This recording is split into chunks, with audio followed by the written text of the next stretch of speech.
Greetings. Welcome to Growth Hacking Show, where we have the founders, CEOs, entrepreneurs, and lifelong learners, students like my special guest because he is a student, and you know what? I'm a student myself too. You probably know by now. You have been watching my episodes because I want to learn from my guests, and that's why you show up. You want to learn how to growth hack your business. So, in case you don't know me, my name is Mohammed Siddique. I'm the host of a growth hacking show and the co-author of New Success Secrets, available on Amazon. Today, I have a very special guest, almost over 3 decades of experience, and he is the specialist PhD doctor in 2005, and he is still learning. Let me tell you, I love people who got the PhD and they're still in learning mode with a zero ego, because ego is your worst enemy. And he specialized in the business transformation by analyzing data. The big data is everywhere, and it's a garbage in, garbage out until you process it to make it information. Blockchain, whether to process, what's a blockchain really? I'm not the expert. However, until you can analyze your data to the exactly the way you want it, blockchain will be just a black box almost. So please join me to give a warm welcome to my guest, Dr. Frank Harper Jr. from Atlanta, and he is the CEO and managing partner of Intelligent System Services LLC, over 31 years and counting. And Dr. Frank Harper, welcome. Thank you very much, Siddique, and welcome to your audience. It's great to be here. And just let me just sort of add on to what you said.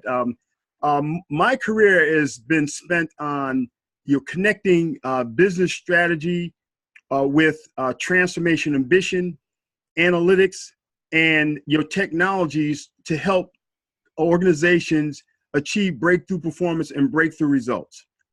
And so, as in traveling that journey, I've had the opportunity to take it not only from the ivory tower, but also down to the actual individual who's implementing the solution.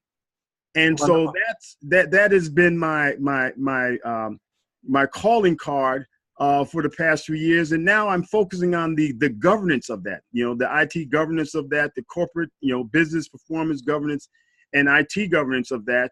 And so that lends me into the area of what I call performance improvement innovation.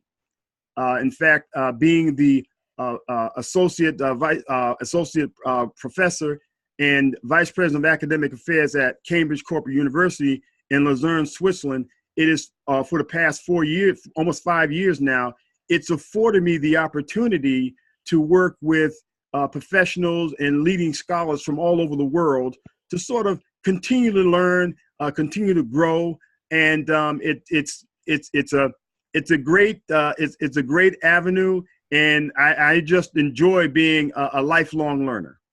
Wonderful, amazing. Doctor, thank you so much. Doctor, let me start with this. Where were you? What happened? Who you were surrounded with that inspired you to get started over 3 decades ago, Intelligent System Services? That is a great question. I grew up in New Haven, Connecticut. I am the first generation high school and college graduate. In fact, when I was in the 6th grade, I was selected to be part of a program, Ulysses S. Grant Foundation on Yale University. And so though I lived in a high crime-ridden area in New Haven, Connecticut, I could make a 10-minute walk and be on one of the most prestigious campuses in the world in Yale University. And it's during that time where my eyes were started to open up in terms of going to college, and not only going to college, but excelling, getting involved with sports, started looking at various professional endeavors. And then that was added to as that eye-opening experience made me aware of business. And so right in my community, there were 4 people. There were 4 people that owned small businesses. There was Mr. George Clark. He owned a retail store. There was Mr. and Mrs. Boomer. They had another retail store. There was Lloyd Parchman. He had a store. And then there was Mr. James Jones, who really took it from the store and really opened up my eyes to being an entrepreneur in corporate America. Wonderful. That's amazing. You are in, instead of being seeking employment, you are an employer. Basically, you are creating employment. That's what Yes, you have done. exactly, Especially exactly. from that is a very moving Yes. story, because from the troubled neighborhood to becoming an entrepreneur, that wasn't easy. It's very easy to say. People cannot realize how hard that is. That is the exciting thing. It's the exciting thing, and that's why I love the consulting and the training part of it, because you're instilling ideas into the leaders of the world who are impacting their organizations, their economic cultures, their communities, et cetera, et cetera. So, as running a business for 30 years and a former all athletic part is the love competition and winning every time with the attitude of winning. That's the Yes, sports, that yes. mindset. So, based on your experience, what are the top 3 missteps to avoid when it comes to growing your business? Oh, great. That's another great question. Well, the first one is avoid being afraid to take intelligent risk. And I learned that during I worked at the Coca-Cola company, and I had an opportunity to sit down and talk briefly with the late Robert Gusuedo, and also not only talk to him, but also read some of his writings. And he talked about intelligent risk taking. And so as I look at his experience and I compare that to my experience, that would be one of the steps that you would avoid. I suggest that you avoid, being afraid to take intelligent risk. Okay? And the optimal word is intelligent. Okay, that is the optimal word. Okay, don't be afraid to take intelligent risk. If the risk doesn't have intelligence around it, then run from, of course, run from it. Okay. The second one is avoid being too trusting. Avoid being too trusting. I've learned the hard way that has cost me a huge, a good fortune, because I was too trusting. I was too trusting, and that leads me into the third. Avoid not following your gut feeling. Okay, avoid not following your gut feeling. And in my book, I talk about the anatomy behind where the gut feeling comes from. Okay, but your gut feeling and being too trusting, your gut will tell you certain things. Okay, and you have to listen to it. You have to listen to it. That's that one-on-one time that if you have a good executive coach or a mentor, that's what they're going to try to instill in you. Listen to your gut. Listen to your gut, because whatever you're doing, you know a lot more about it than anybody else in the world. Anybody else in the world. And so you look to your mentors or your executive coach, and their job is really to get you, if they're doing a good job, they're getting you to reflect on your experiences. Why do they do that? Because only you can really look at what all of the different variables that you are dealing with as it relates to your particular situation, and come up with your own answer. If you come up with your own answer, then you're going to own it. You're going to own it. You're not going to own it. You're going to own your own answer, but you're also going to own the action plan that you're going to implement in order to be successful. Wonderful. Have a one-to-one time with yourself. That's the key part. We all Yes, talk. There is exactly. Talking to yourself is a very key thing. That really self-reflection. Exactly. So great, valuable information and wisdom. Thank you so much, Dr. Harper. Now, let's change the side of the table. That on the other side is, what are please don't be stingy. Just give it away. I'm going to set up this way. What are your top 3 success secrets for your business growth? Well, that's a great question, because it ties into the title of my book. Okay, the first quality is to be flexible. That's the first thing. Be flexible, and being flexible is really involves being able to, number one, be able to constantly reinvent yourself. Okay, because if you're reinventing yourself, you're reinventing the organization that you're working with. You're reinventing your business. As I started off building software, I built the first ERP system for small businesses. but I learned quickly that the market was not ready for that. Okay. So I had to reinvent myself. So now to where I am right now, being able to conduct the various types of training and consulting in a wide variety of areas. And so, and in fact, one of my most proudest accomplishments in terms of training is that one of my students earned the top score in the world in earning their certification in governance of enterprise information and technology. And so that being able to reinvent yourself, being able to change courses, being able to take intelligent risk, being able to trust your gut feeling, being able to not be too trusting. So that's being flexible. The second part is being upfront. Being upfront and being upfront in terms of your leadership goals, in terms of your leadership goals, in terms of your leadership practices. Some of the behaviors that will indicate being upfront is looking to change and challenge the status quo. Energizing people with ever greater challenges. Acknowledging a burning platform. Delivering results through effective delegation. Respecting diversity. Performing with passion. Okay, perform with passion and perseverance. So those are the leadership behaviors that focus on being upfront. The third is being in control. If you look at what's going on in industry today, whether it be Fortune 500, whether it be mid-sized companies, whether it be startup companies, the key is everyone talks about leadership, but what they fail to realize is one of the most important part is leadership has to be in control. When you look at the statistics, the abysmal statistics for business transformation, digital transformation, organizations that execute their strategy successfully, the number of projects that fail, it's very poor. It's very poor. And so that points to leadership being not being in control. So what does that mean in terms of being in control? Being in control. First of all, it means understanding what your plan is, making sure that you're tracking your actuals against your plan, and then having the intestinal fortitude to look at the variances and make the changes as necessary. Said another way, being able to take those intelligent risks and make intelligent decisions. Very cool. Thank you so much, Doctor. You're quite welcome. Yeah. So you delivered it well, and in fact, you gave it away. Basically, that's the key secret. Be flexible. Doctor, how are you growing your intelligent system services business right now in this economy?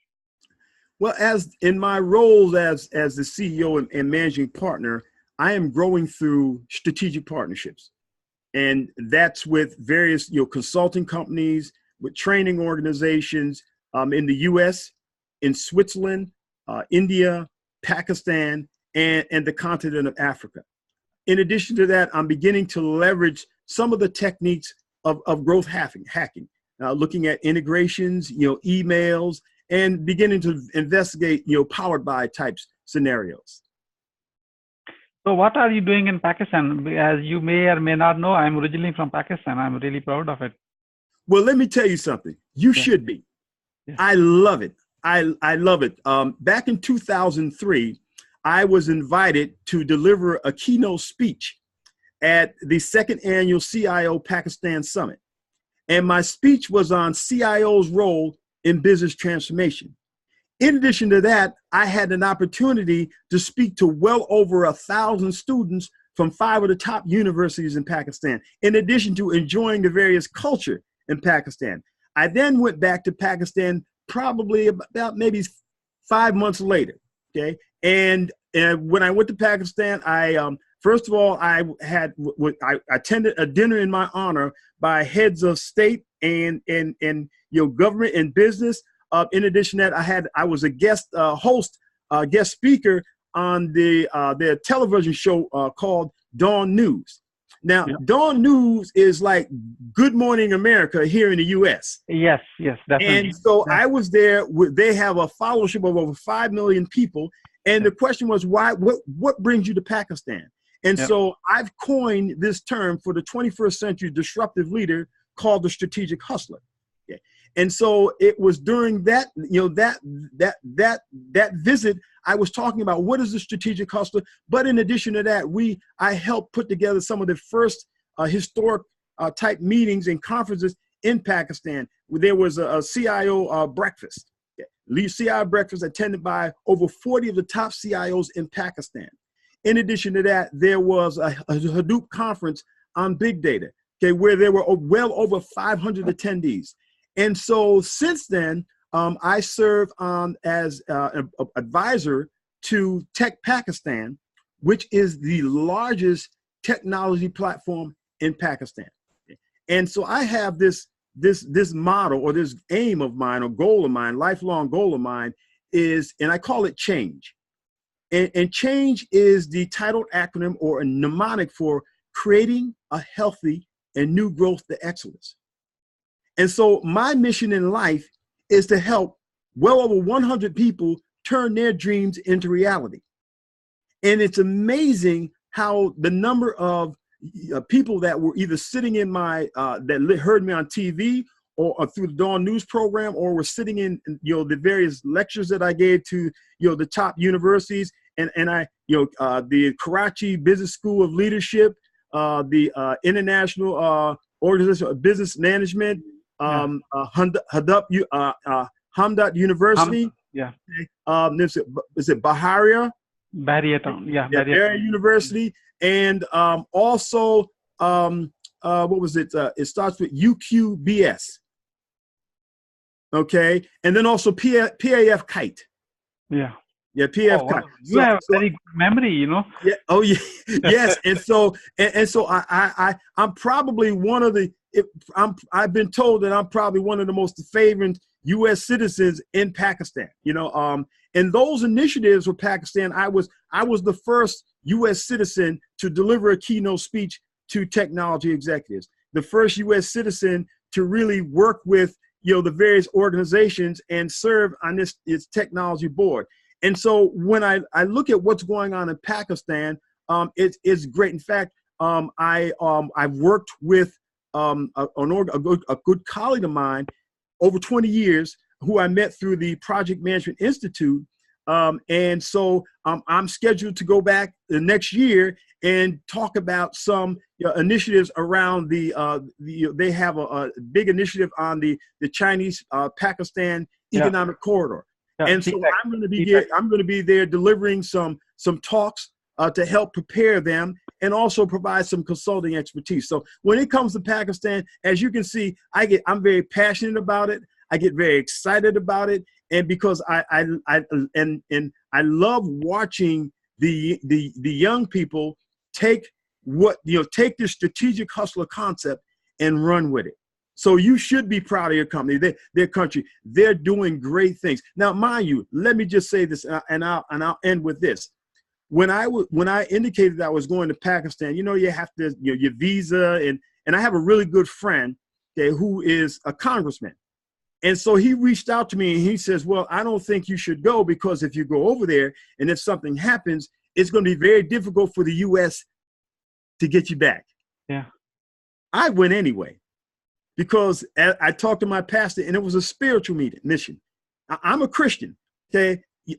For those of you who in the audience don't realize that Pakistan is an Islamic country. And regardless of what you think about Islam, they're all about love. In fact, in talking to Pakistanis, they feel the same way that anybody would feel when someone goes into an open area with the mindset of doing harm. Okay. So again, I love the country, and so I can't wait to get back. It's a beautiful country, and they're on the verge of doing some really, really great things. Wonderful. I cannot resist myself. I have to ask a follow-up question. Dr. Frank Harper, first of all, so kind of you to share all this. What would be your message to other thought leaders like yourself in Western world, especially in the United States, who should be open to explore that? Because integration, that's how we can actually work together. One of the world-class leadership behaviors that I write about in my book, Agile Leadership with a Grip, okay, each one of those letters identifies a world-class leadership behavior and a management best practice. Okay. The R stands for respect diversity. And so for those of you in the Western world, okay, respect diversity, understand this, okay? The future belongs to the competent. Get good, get better, be the best. Okay, it has nothing in that statement. It says nothing about race, color, or creed, regional, religious beliefs. Okay, it's all about competent. And so when we talk about, it all depends now. What is your operational definition of being competent? Okay, and then once you've come up with that operational definition, and again, to come up with that definition, you need integrity. And integrity, in my mind, is having the courage to meet the demands of your reality. It's more than being ethical. It's more than being smart. I think people who have integrity have that rare ability to pull things together, no matter how challenging the circumstances, to make things happen. And so pulling things together, that means looking at policies, looking at procedures, looking at frameworks, looking at processes, look at organizational structures, looking at culture, ethics, and behaviors, looking at information, looking at systems, infrastructure, application, and also looking at people, their competencies, and their skills.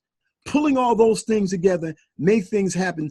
People, leaders of the Western world, you have to open up your minds to bring that in your thought process, and also the thought processes of those in the Eastern world together to make things better. In my classes that I teach at Cambridge Corporate University, as I mentioned, my students, they're from the Western world. In over almost 5 years, I've taught well over 1,000 students. None of them are in the U.S. And I've learned as much from them as they've learned from me. Wonderful, wonderful. That's amazing. In fact, I will strongly recommend and suggest you, when you go next time to Pakistan, first of all, welcome. And number two, take at least 2 more friends with you who are the thought leaders like yourself, because I'm sure we all live in little circles. Recommend them and tell them, this is the place to go, because Pakistan is a very warm, welcoming, and, you already experienced it. I don't have to tell you anything about them. Yes. And Siddique, I didn't know you were Pakistan. We are friends for life. We are brothers for life. Yeah. Wonderful. Wonderful. Thank you. Doctor, as we are moving along to wrap up this, how the Growth Hacking Show community, people who are watching this right now, they can support you? Well, I think you can support me by opening up your services, your resources, and reaching out to me, and let's have that conversation. Let's have a conversation on how we can help each other. Because again, that's the key thing, is let's have a conversation, and how, and when I say conversation, a mutually beneficial conversation. And I say reach out to me, because I believe in what I call the 5 C's of communication and collaboration, 5 C's of collaboration. There must first be a connection. Once there's a connection, then there can be communication. You have to communicate in order to get to a point where you cooperate. Once you have cooperation, now we can move into coordination. And then once you have coordination, you can move into collaboration. And so let's connect. Let's have that conversation, how we can be mutually beneficial to each other. And then let's move through the remaining of the 5 C's so that we can collaborate. Wonderful. So you go ahead and connect with Dr. Frank Harper. You can see that, he is willing to give away so much, and he is open for collaboration.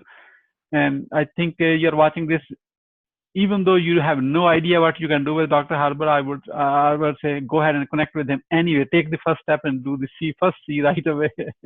Yes, connect, and then we'll figure it out. We will figure it out. Yeah, you don't have to know. You just you are in the right. You will be in the right company. That's the key part. So, Dr. Harper, I'm going to add one more question. Because I want to know that part. It's a kind of personal question. In running a business for 30 years, it's like a roller coaster. Sometimes up and sometimes down. So that's a real life, personal life. Yep. Too.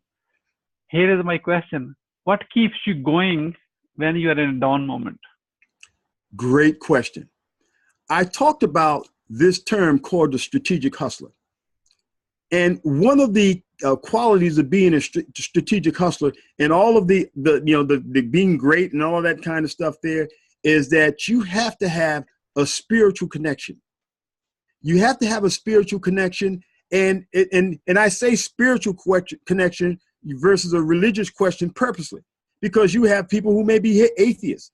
That doesn't mean you can't have a spiritual connection. And that spiritual connection will drive you to never give up. Okay. It will drive you to always love others and love yourself. Okay. Until you make your optimal experience happen. Wonderful. Wonderful. Doctor, as we are about to wrap up, what would you say as a final word?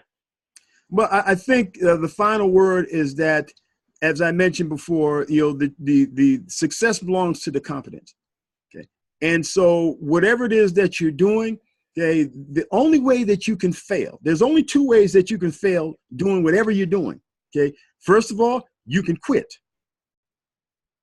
Okay. Or without this, sorry to be so blunt, you die. Okay. So either you quit or you die. If you don't do any one of those things there, whatever you focused on, you can be successful at it. Whatever you focus on, right, with the clarity from here and keep learning and improving, exactly. You will achieve what you want to achieve in that one. Dr. Frank Harper, thank you so much for sharing your wisdom with us today on the behalf of Growth Hacking Show community and our entire team. We really appreciate you. This is Mohammed Siddique signing off from Atlanta, Georgia, wishing you good luck, good sales. I do hope our path cross again with another amazing guest. Until then, all best wishes.